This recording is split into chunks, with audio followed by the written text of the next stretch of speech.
Got some bad news about the SIG P211, guys. Hate to break it to you, but number one. Unfortunately, this gun is a 2011, which means that it uses an antiquated 120-year-old design that's been rendered obsolete over the multiple lifetimes it has existed. Mainly, I just don't get the point of owning one. They're not like super reliable. They're big, they're heavy. I don't think I've ever had a Glock or an M&P that I've ever had a failure with in 11 years on TFBTV, but I think every 2011 I've reviewed has had some type of failure at some point. If you're buying these guns just to shoot matches or screw around on the range, doesn't matter. Not every gun you own needs to be for the apocalypse, and no one's dropping at least $2,000 on a 2011 as their only gun, like their bedside and carry gun. This is going to be a fun / competition gun for you if you can afford it. It seems like people get confused and they think when I say that I don't like something, it means I'm saying that you shouldn't like it. I think the gun community is one of the best enthusiast communities in the world when it comes to like diversity of interest within the community. If you're a 2011 guy, great. You're a black powder musket guy or a Saturday Night Special guy or a Derringer and your little lacy panties guy, I don't care. I'm happy for you. Welcome to TFBTV. If I don't like it, I think it's great you do. I even learn a lot from you guys in the comments if I'm reviewing something I wouldn't call myself a high-level expert in, like 1911s or 2011s. Bad news number two, and this is where it gets really bad. I don't think I can make a SIG video without addressing everyone's pet gun community scandal right now. Me, seconds after I profess my love for the gun community at large, I also have to express a little frustration towards you guys too.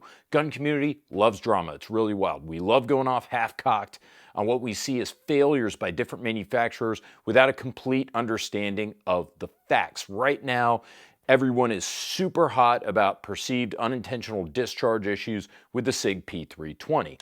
I'm not going to go into much more detail than this, but I think that the evidence that's out there, like videos of guns going off in holsters, you can't ignore it. But at the same time, I find it equally curious that no one's managed to replicate the issue or identify exactly what's causing it. There are people in the gun community that are absolutely convinced it's a conspiracy, SIG's doing something evil, unethical. SIG insists themselves. I've spoken with Ron Cohen face-to-face about it. He says there are no issues with the SIG P320. They're like either SIG fanboys over here, or shills over here, or SIG haters over here, people who just hate SIG. It seems like the extremes probably have some ulterior motive, while everyone kind of more towards the middle, trying to figure stuff out, isn't invested in this financially or emotionally. How is this discussion relevant to the SIG P211? Great question. A 2011 from Sig Sauer. Believe it or not. The first time I got to shoot the 211 was at SIG Next, which I got invited to along with my buddies over at Classic Firearms. I got to shoot this. I got to discuss it with Max Michel, SIG Pro shooter, great guy. He just left SIG along with Lena Michalek, which of course only stokes the fire of speculation out there on the gun internet about what's happening at SIG. I've been to SIG Next 1 or 2 prior years as well. Good time had by all. Everyone loved it. So you can imagine how surprised I was this year when I'm attacked left and right for being a paid SIG shill just for attending the event and reporting it. Although I've said it before, I assume not every one of you watches every one of my videos, so I'll say it again. I don't own TFBTV. I get paid by the firearm blog, TFB, to make videos for this channel. I don't get paid by sponsors. I don't demand free product. Our ammunition supplied by Ventura Munitions, who I will gladly shill for any day of the damn week because they're the best ammo store out there. So I was worried that if I did this review without at least mentioning the P320 kerfuffle, I was going to have the typical chorus in the comments asking how much I got paid by SIG, and that would detract from the value of the review. That's still going to happen anyways, but I at least hope that the entire point of this lengthy introduction, I'm trying to set the record straight for any of you who might understandably be wondering what my involvement is with SIG, because you want to know whether to believe this review or not. So there you have it. All that aside, let's get further into the P211. The real bad news for the haters out there, this is a pretty damn good gun. Sorry, but it's true. And I'm not the only one saying that. I haven't seen a negative review yet. Lucas at TFB did an outstanding review of this gun, by the way, for the blog. So check that out if you want a deeper dive. His review is much more thorough than this video is going to be. Myself, my partner at Neutral Ground Gun Company, Sam, we've shot this pistol. I'm not sure why anyone would spend more money on like a more expensive 2011 when this pistol is available. And if you don't think SIG's using its considerable manufacturing power to specifically target Staccato and claim a piece of that market, I'd think you'd be mistaken. They're clearly coming after the Staccato XC. SIG has equipped this P2011 identically or close enough to the Staccato XC. However, the P2011 street price, even at big box retailers, is $2,400 versus $4,300 for the Staccato. I would be lying if I told you that one of these guns was clearly better than the other. But it's amazing to me that they're this close in quality when SIG's nearly half the price. All I know is I've shot the Staccato XC. I was really impressed with it as much as I don't like 2011s. I've shot the SIG P211. I'm really impressed with it too.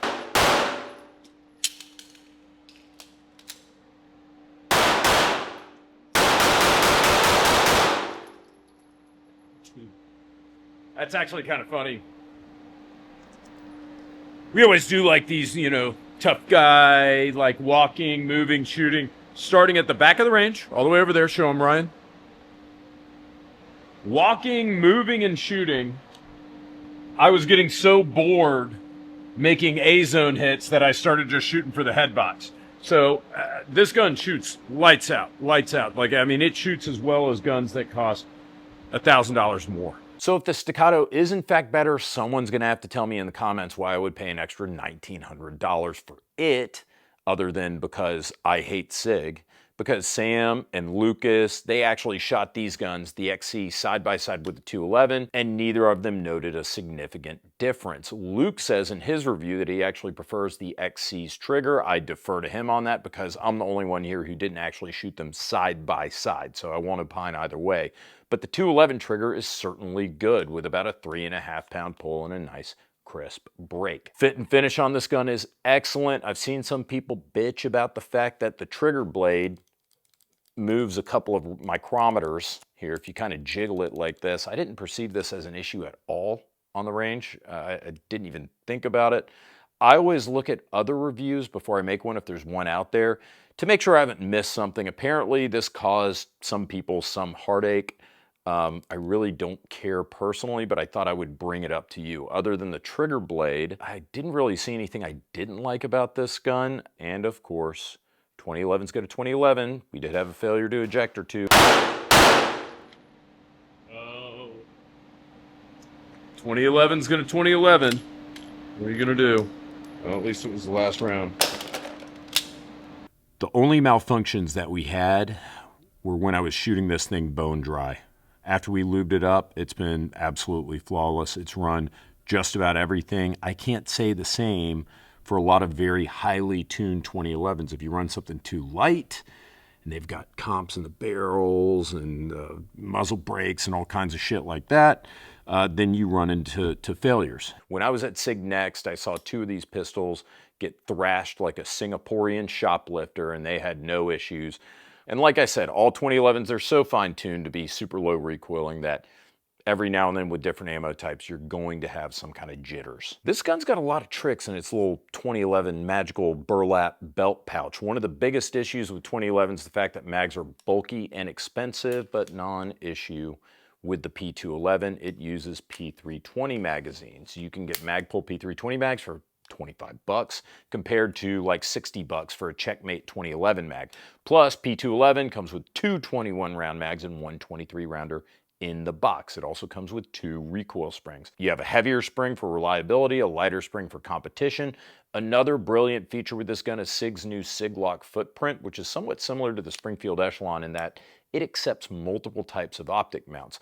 The P211 accepts SIG proprietary mounts, RMR mounts, DPP footprints, all in one without a pesky plate that can fail or loosen up. The muzzle brake, really cool, designed by SIG's suppressor department using their knowledge of how gas flow, how it moves through a gun and anything attached to it. Accordingly, SIG claims that this gun they used modeling, gas modeling through their suppressor division to optimize recoil reduction. They call it the Mach compensator. It's 3D printed from Inconel, and it seems like it works pretty well. Ergos are excellent on this pistol. I love the interchangeable G10 grips. The controls work perfectly. They're positioned just right. It's fully ambi. Slide serrations are aggressive, as is the texture on the grips. Some people might complain that this gun's a bit too rough, but I like it. I call the P211 the P Diddy because it makes me uncomfortable when I feel it touching bare skin inside my waistband. Again, not a gun for concealed carry. This is a gun designed for competition. It can be a bit sharp at some points, but it's very grippy, very controllable, and I happen to like it a lot. I think they absolutely crush the ergos on this gun. Notice I said replaceable grips. You can swap these grips out if you want to. Some people will. I'd leave them. I think these look great and they work great. That said, many 2011s, like for example, the Bull Armory pistols, don't offer replaceable grip panels. How did this gun shoot? We're going to take it out on the range here at the Neutral Ground Gun Company today. We're going to put it through the paces. We're going to put hundreds of rounds through this thing, including hollow points, including Wolf steel case ammo. We're going to run a little bit of everything, and we're going to see how it does. 2 mags of SIG Personal Defense V-Crown hollow point.